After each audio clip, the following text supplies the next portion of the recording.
Chapter 34. The Heart of the Fierce Soul. This home was never mine, just like this marsh belongs to no man, but rather this was Krishna's kitchen, and even though I lived here, I was Krishna's tenant.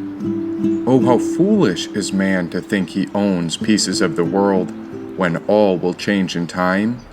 It never belonged to you or to me, and never will, but rather the only thing that is constant is known as the divine. The divine dance went from the kitchen to the porch, where a white bird flew over the waters, and everywhere I looked, there I saw Krishna watching over. The white bird sang a song as it flew over the shore. God's energy had manifested this entire world, and if we zoomed out far enough, we'd see that God is the entire universe, creation and the Creator. But then why had God set us in this form? The dance was brilliant, the devotional love was pure, but for some reason, a tender sadness struck my heart when I remembered our world was overcome by fear. Why, all these spirits were free, and even as I worked to dedicate my life in service of the Supreme Personality, there was a sense of dismay that the leaders of our world did not care. Yet all these spirits seemed to be free. But what would become of you and me who lived in these bodies? Please, Krishna, this world is suffering, and it's getting to be a bit much. Why not release us of this burden and duty? Oh, but as soon as I thought about the me, I would suffer, and then Krishna would smile and continue on with his dance. I'd lighten up, and after a moment, I noticed the curiosity of one of the black cats. It sat under the wall of necklaces as I gazed up at one I hadn't worn before. Why, it was not me who chose this life, but rather, this life was in service of the one named Krishna. As I put this peculiar necklace on and draped it along my shoulders, I heard the earth monsters come together as they tried to overpower the world. And so they spoke. If the Epstein files get out, and they find out that I raped those young girls, then all of you are going down with me. I'll ruin every single one of you, so you better protect me, said the Earth Monster President. Oh, they were afraid of the truth, because out here in the marsh, it flies high like a hawk, in search of a lie, and so the truth continues to stalk. But why do you lie? I wondered about the Earth Monsters, and without hesitating, that chubby American monster answered, "It doesn't matter what lies I say. Why, anything I say enough becomes the truth. Whatever I speak with my mouth is the reality I create, and that's how I'm able to rape the world's youth," he said.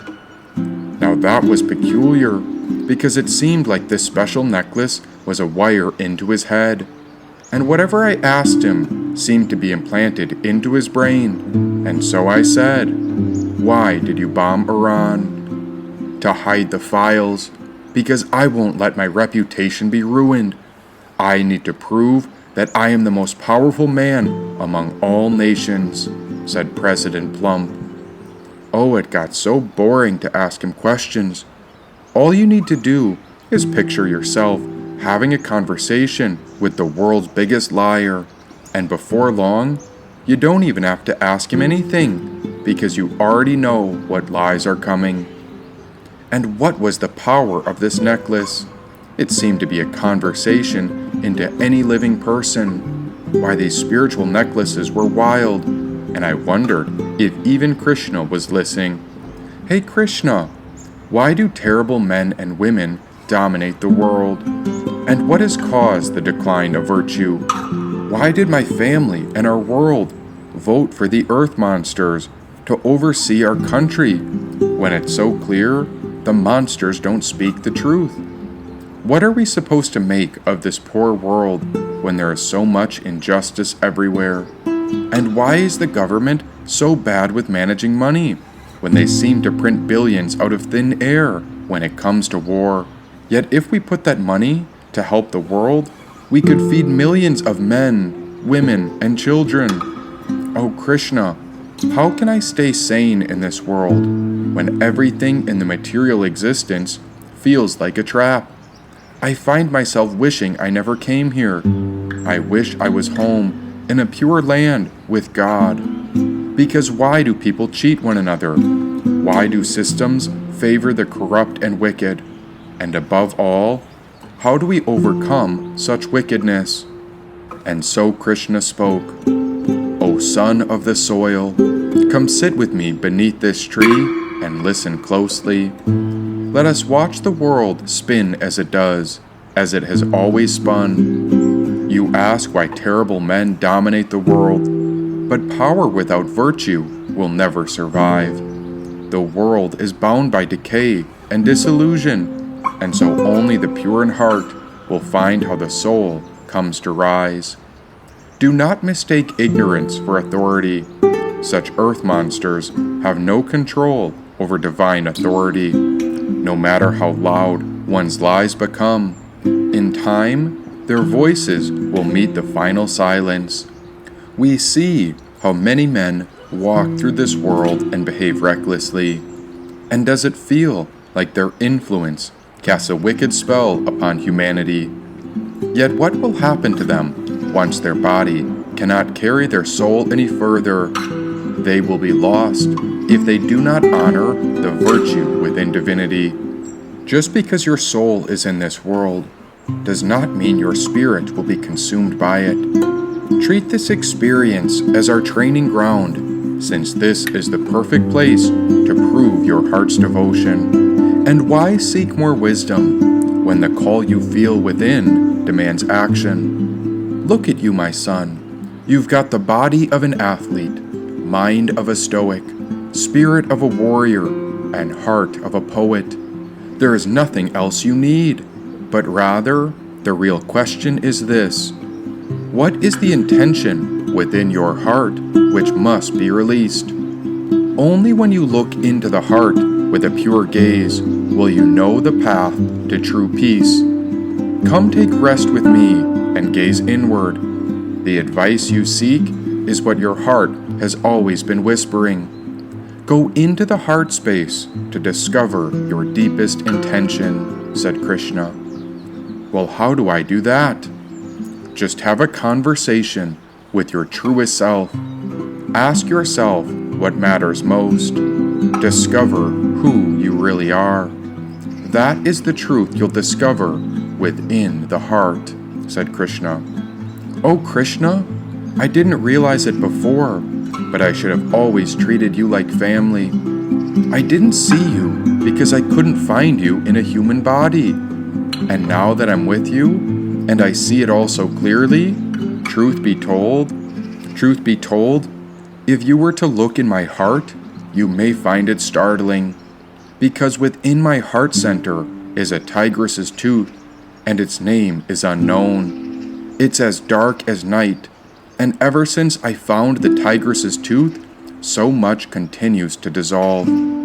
I say this because I cannot bear expose you to it, and that's why it's hidden within the heart.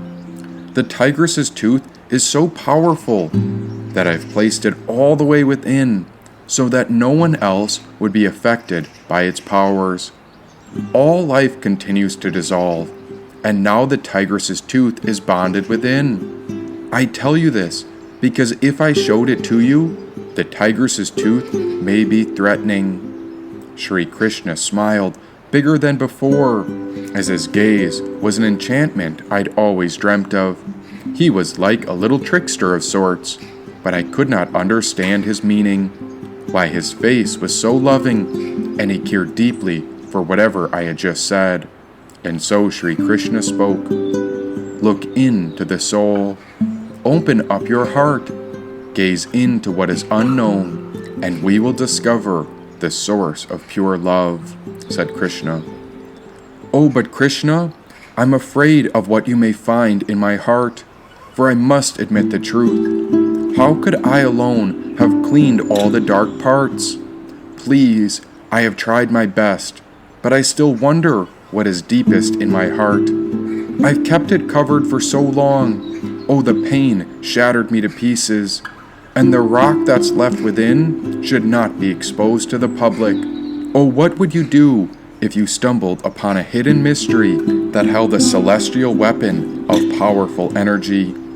It was never in my control, yet from the moment I touched it, there was an unknown force that began following me. Like a dark predator, she appears ever hungry.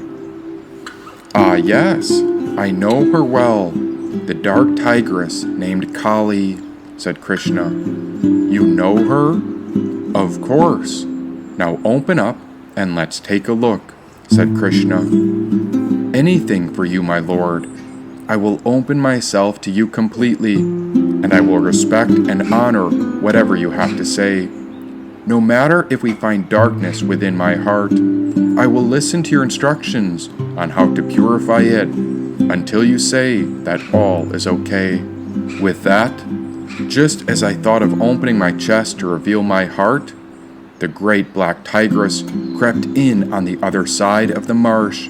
There she was, behind Krishna's back, as he had not seen her yet. I pointed when he nodded, as if he was already aware of the dark tigress.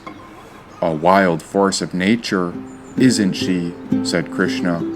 How well do you know the one named Kali? I asked. And so Krishna spoke. Have you ever wondered about the origin of cosmic power, the place where spiritual insight conjures worlds?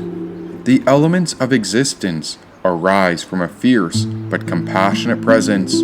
This divine force is the birth of all consciousness. What the black tigress teaches us is that we don't find God, we dissolve the illusion over it, and all that's left is the nature of our pure spirit, said Krishna. The more I began to open my heart, the closer the dark tigress came. Oh Krishna, my heart is far from perfect, and this tigress is so far from tame. And yet it was the Lord whom I served when my chest started to split. And so Krishna spoke. Because you are so brave to open yourself to the world and expose all parts of yourself, I too will reveal what is at the core of our universe, he said. Oh Krishna, you are aware of the truth, yet if the dark tigress devours me, I will die. Because the more I open my heart, the closer she gets, and I fear for my own human life.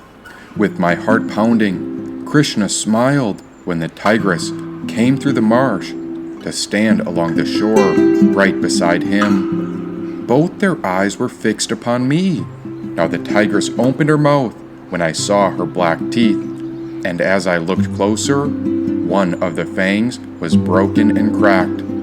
What you call the tigress's tooth is actually Kali's tooth. And so I wonder, aren't you curious why she gave it to you? Asked Krishna. No idea. Mother Kali picked you because she wants to see you cut through, said Krishna.